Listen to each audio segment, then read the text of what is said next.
Барлықтарыңызға сәлем достар. Бүгін осындай ерекше тағам жасайтын боламыз. Хамир хасиб деп аталады. Дәмі сондай ерекше.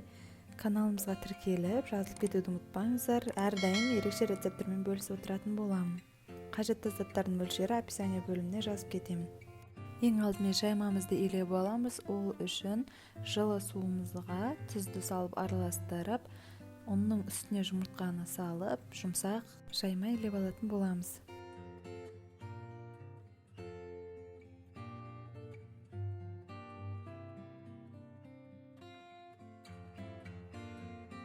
Жаймамызды жақсылап илеп болғаннан кейін тындырып, бетін жауып қойып қоямыз.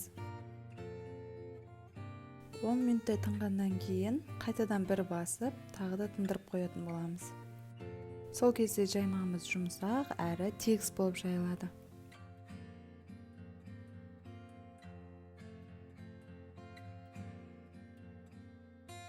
Енді тағамның салмасына кірісеміз. Ол үшін бізге фарш, піскен күріш және де пияз қажет.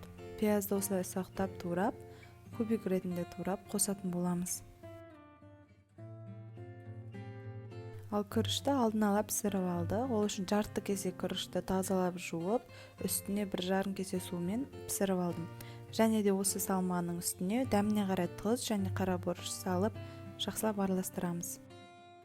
Біздің жаймамыз дайын болды. Жақсы жұмсақ болып тынды. Енді осы жаймамызды ұн сеуіп отырып жайып алатын боламыз.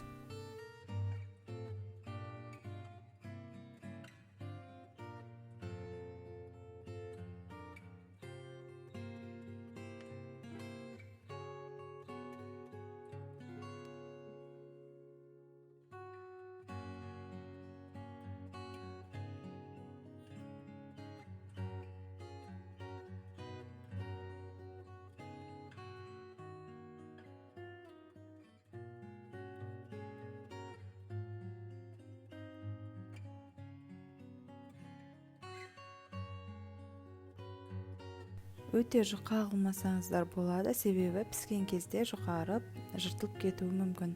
Енді біз жаймамызды жайып болғаннан кейін, оны кесуге ыңғайлы болу үшін осылай оқтаудың көмегімен бірінің үстіне бірін қойып жинап шықтым.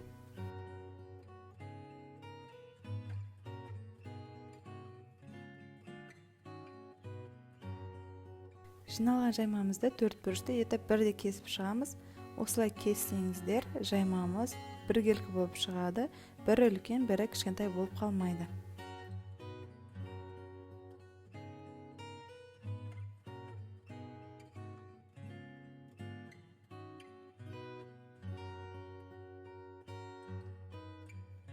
Енді әр біреуін ашып, осылай 4 бұрышты қылып мантыға кескенде кесіп шығамыз.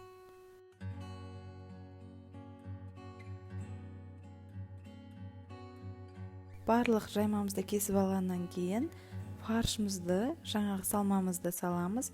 Оны қиғашынан салуымыз керек. Бұл тестаны бекіту үшін екі шетін ішіне қарай бұрыштап, осылай голубцы ораған сияқты орап шығамыз.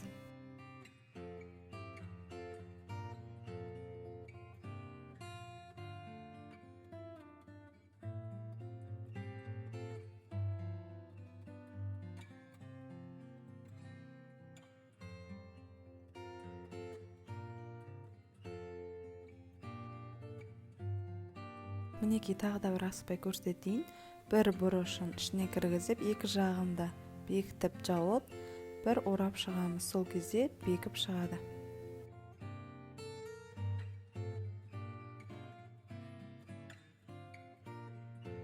Мантаваркамыздың табағын сұйық маймен майлап аламыз. Содан кейін бір-біріне өте жақын қоймай, осы хамир хасибті мантаваркаға жинап шығамыз.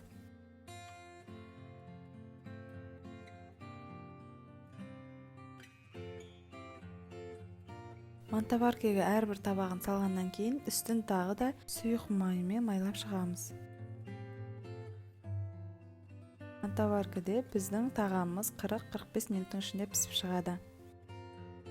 Мен бұл тағамға сметанный соус жасадым. Ол үшін 4-5 зубчик чеснокты және де құрғақ кептірілген укроптан 1 шай қасық және де шым-шым тұз салып араластырып шықтым. Осылай соусымыз дайын болды. Бұған өздеріңіз қалаған подливті жасап жесеңіздер болады. Мінекей біздің тағамымыз дайын болды. Осылай тарелкаға орналастырып, үстіне соусымызды қойып ұсынамыз. Сіздерге ұнайды деген сенімдемін. Ас болсын. Сіздермен болған Альмира.